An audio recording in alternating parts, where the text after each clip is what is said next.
This podcast is brought to you by Most Valuable Podcasts, leading the league in podcasting entertainment. Hello, college football fans, and welcome to the Primetime Podcast. My name is Ricky Widmer, and as always, I'm joined by the one, the only, Brandon Swanson. Hey. And if you're on SoundCloud right now, everything's fine. You're like, oh, cool, I'm listening to the Primetime Podcast. If you're on YouTube, you can see us. Hey, guys, how's it going? And this is your first one, I believe. Your first video podcast of our new system. Yeah, popping the cherry. It's really exciting. You're able to witness it with me. It's just really a fun process. Well, it's, as I've said on past podcasts, you never forget your first, Brandon. So this will be you certainly a don't. very He's special right. podcast. He's but right. We got a jam-packed show for you guys. We're going to be talking about 3 different topics. I said college football fans at the beginning, but our first topic is actually in the world of college basketball. And we're going to be talking about the one-and-done rule, but is it hurting college players? And basically, are teams in the NBA looking at international players over college players? We're going to dive into that discussion. Then we're going to look at just some X factors for the college football season coming into 2016, and then wrap the show up with, it's my favorite segment of the offseason whenever we get to it, the biggest coaching hot seats coming into the 2016 season. But Brandon, before we get into the college football, let's dive into the basketball. And the reason I bring this up, obviously the NBA draft happened last Thursday, but this week on the fast break, Sean, Dave, and myself looked at the one and done rule and was like, what needed to change? If you guys want to see that, it'll be down in the description. But the one thing that I think we can focus on is not what needs to change for the one and done, but is the one and done hurting college players? Like, is the NBA punishing college players for going to college for 1 year? You know, I think in a way it definitely is. And I think that what you have to look at is, okay, so the guys that go to college and they only go for a year and then they're to the NFL. Basically the entire Kentucky Wildcats. Yes.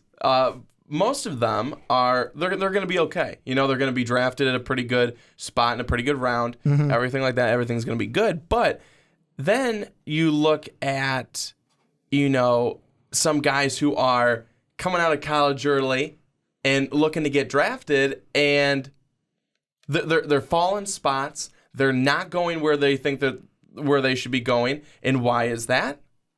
It's because someone from overseas is being scooped up in front of them. And, you know, I think that is what's hurting them.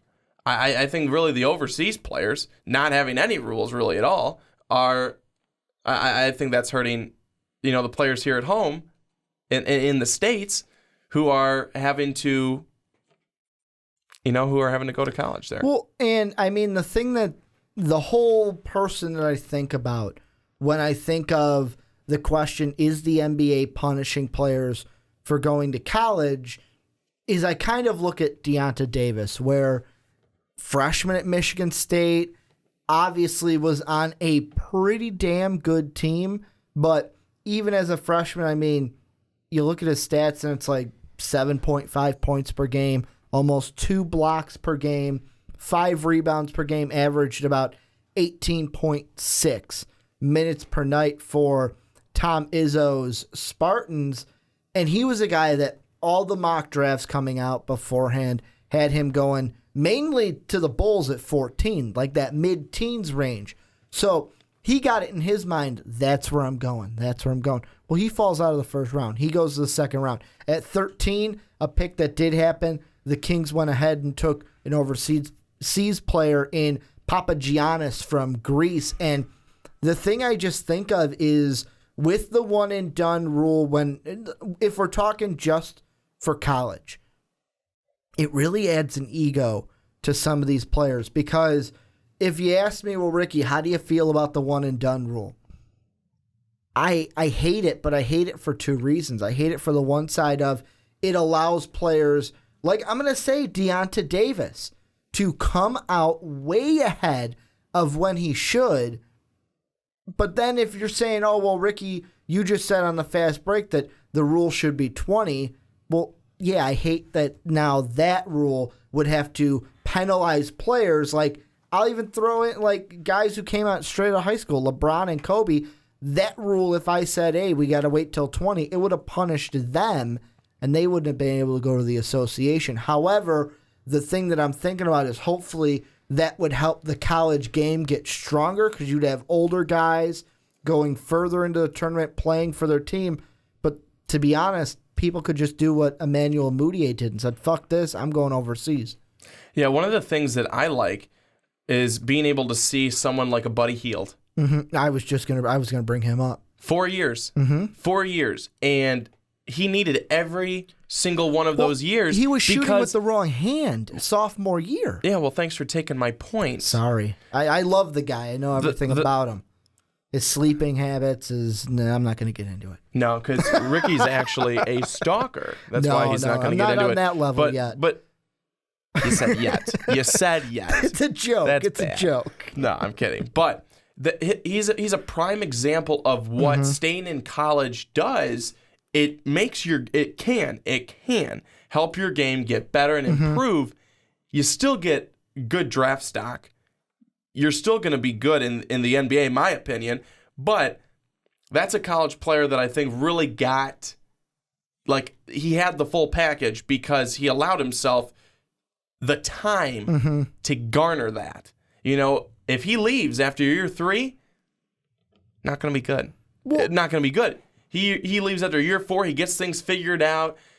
His team is good. He helps to carry his team night in, night out. Yeah, that's good for him.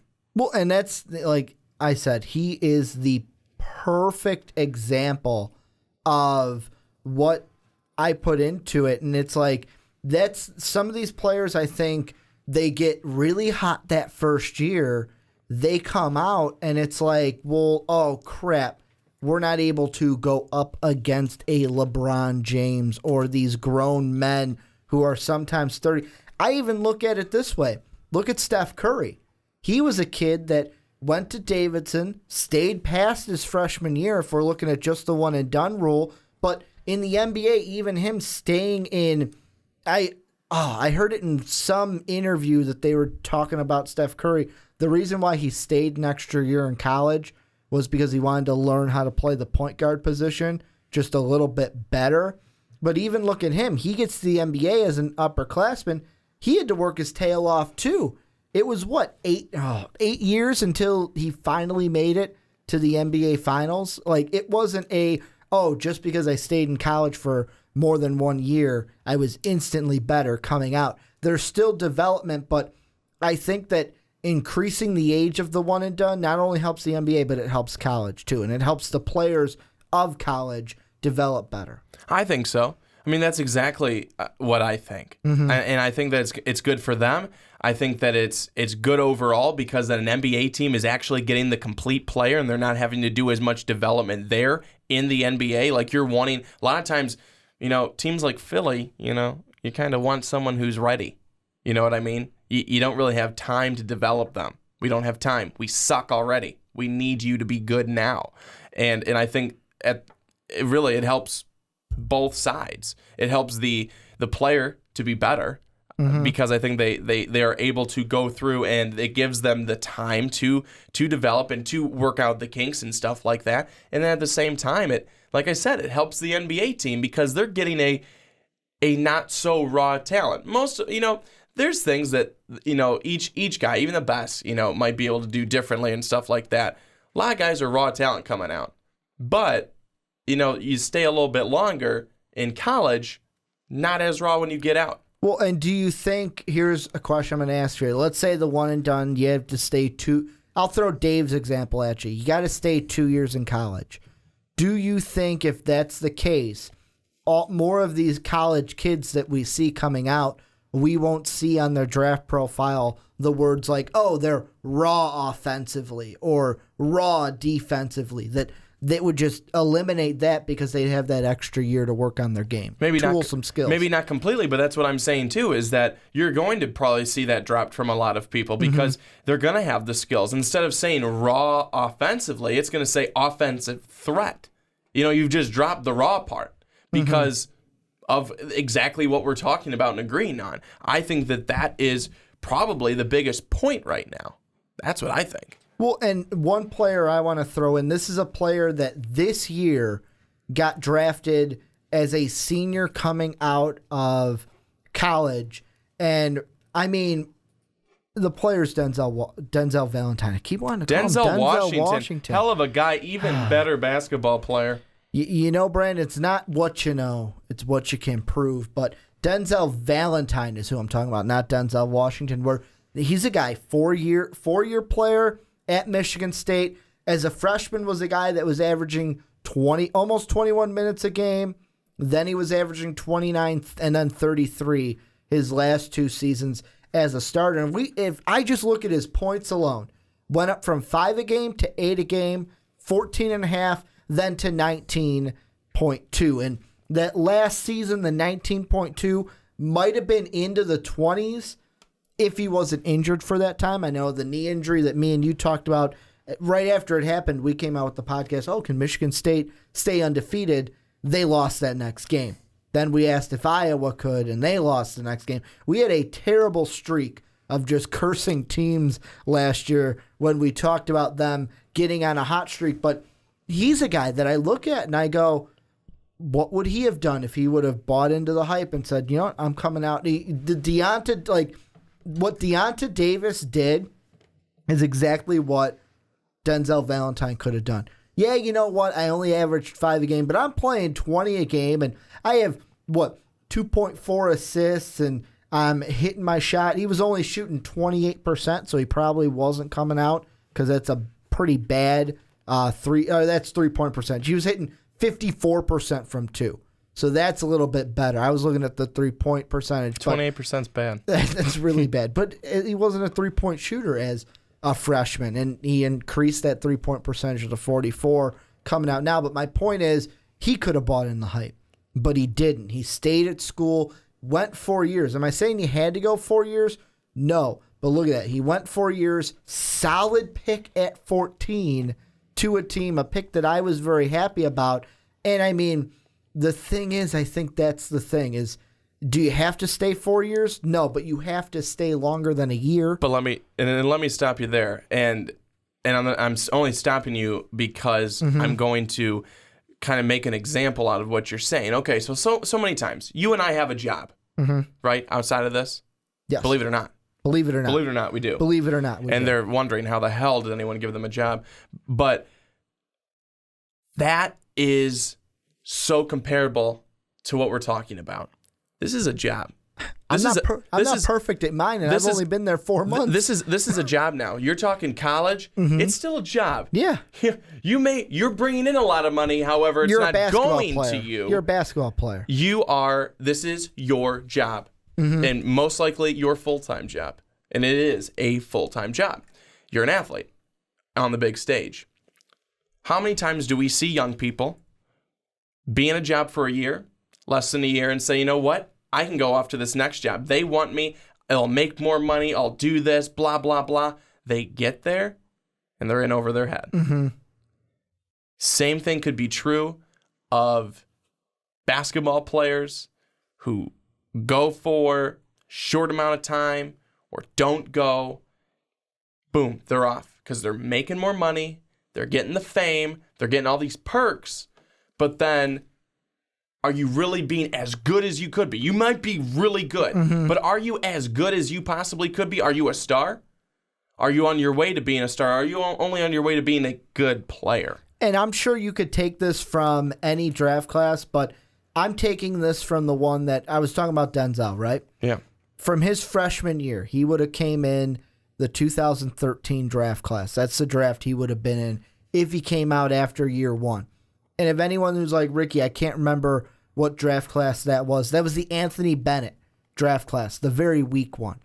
And I look at it and I go, I'm going to read you some of the freshmen. You tell me how you think they did in the NBA. I know you're more of a college guy, but we're going to play this little two-sided thing.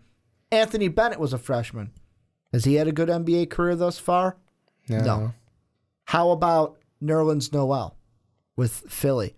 Yeah, he's thinking about getting traded. That's where he is right now. Ben McLemore has fallen off with the Kings.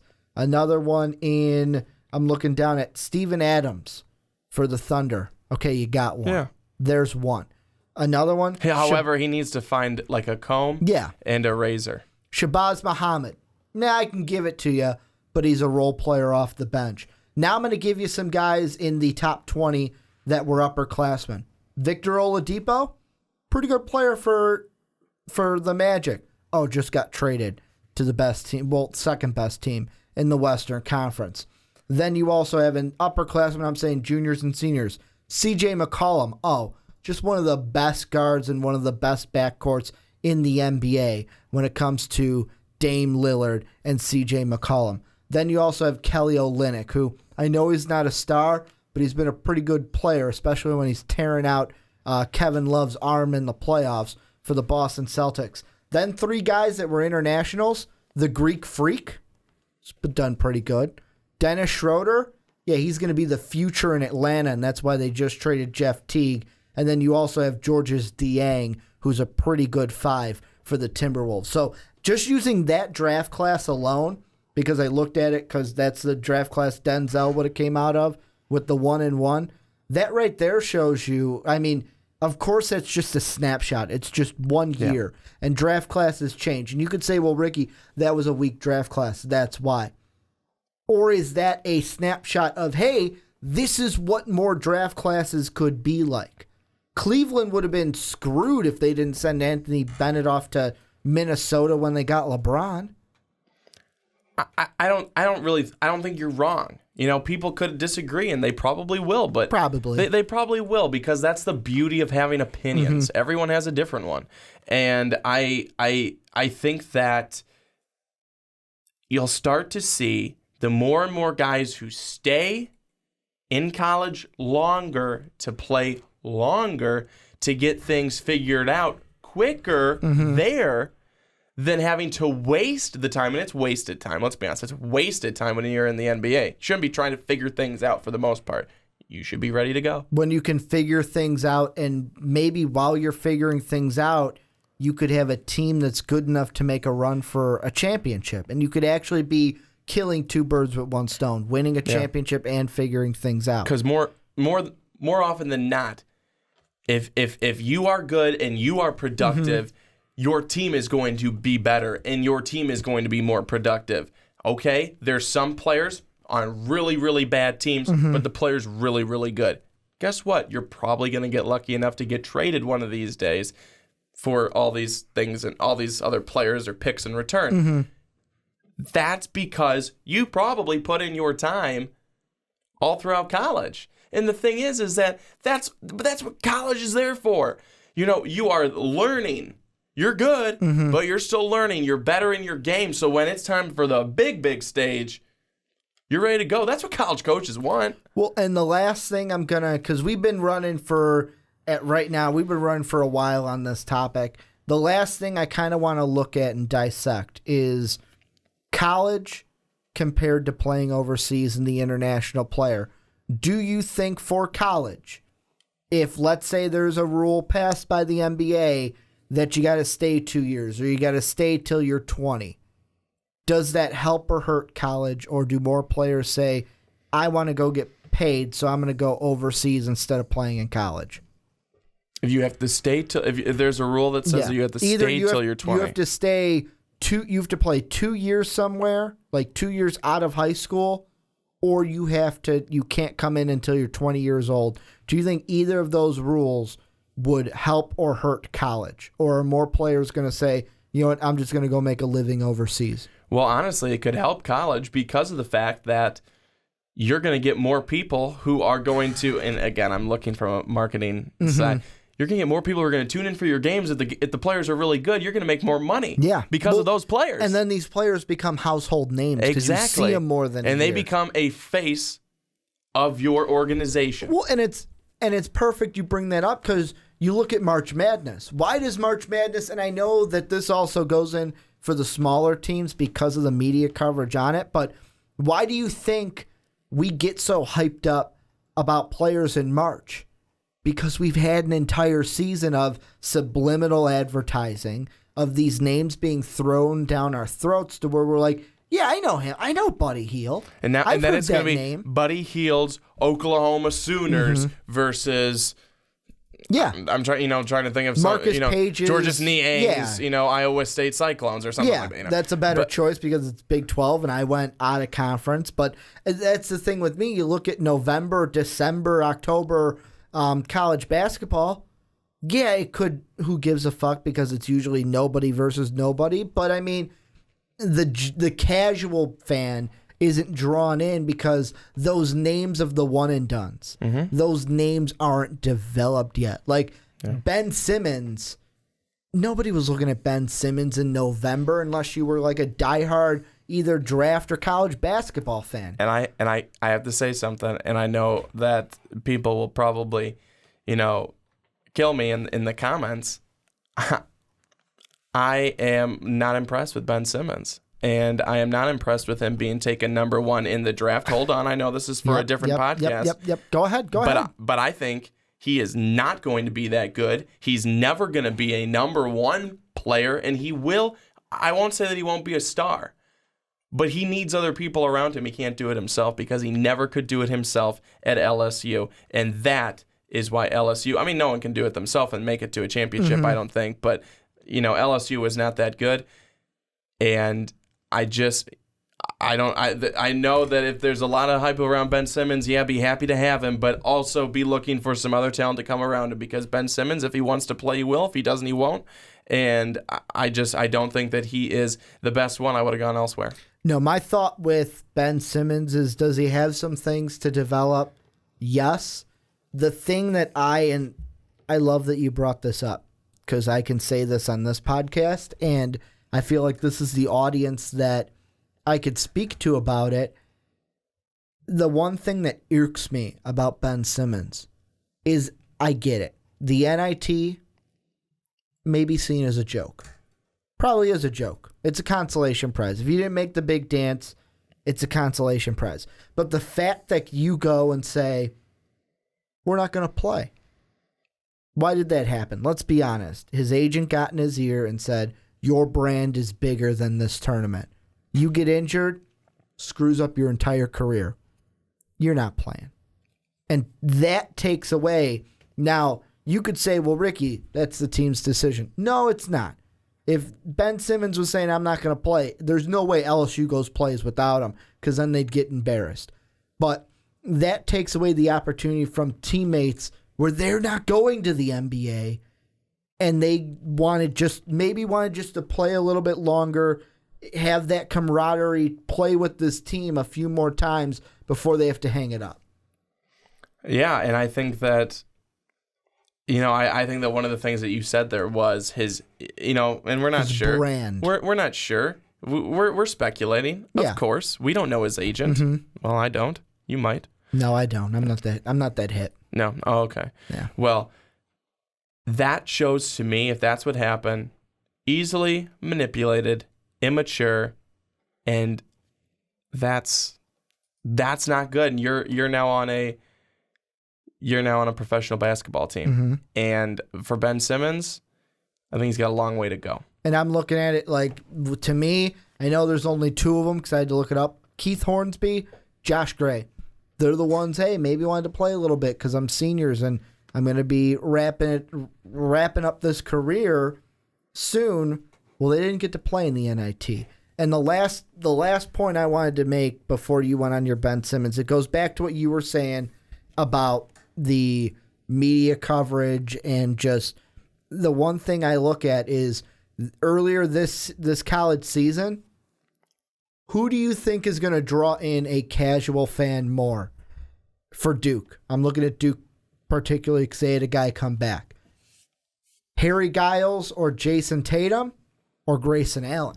Who's going to be the guy whose name is going to draw casual fans in? Not these two freshmen. It's got to be the first two. It's going to be Grayson Allen. It's absolutely Allen. It's absolutely Grayson Allen. And I mean, if you're sitting there going, but Ricky, I watch college basketball and I'm a huge fan, or I'm a big draft junkie. Cool. Then you're going to watch because you're excited about Harry Giles or Jason Tatum, if you're big on the recruiting trail. But if you're a casual fan, you don't know these names yet. But you know Grayson Allen's name because you've seen him in the tournament. You've seen him trip a couple guys on the basketball court. You've heard people talk about that. He's a name that you at least know. You may know him for his dirty play or his actual play, but you know him and are going to be like, oh, yeah, Duke, they got that Grayson Allen kid, right? Exactly. And that's what keeps people coming back. It's the household names, and those are the guys that people want to stay for years. Mm-hmm. Because once they're gone, sometimes it's hard finding the next guy. They'll find him, but sometimes it's hard. Well, and we're going to wrap this up. You guys let us know down below in the comment section what you guys think of the one and done rule. If they change it, could it hurt college basketball? What do you think needs to be changed? Anything about the one and done rule, let us know down below. And of course, anything we talked about.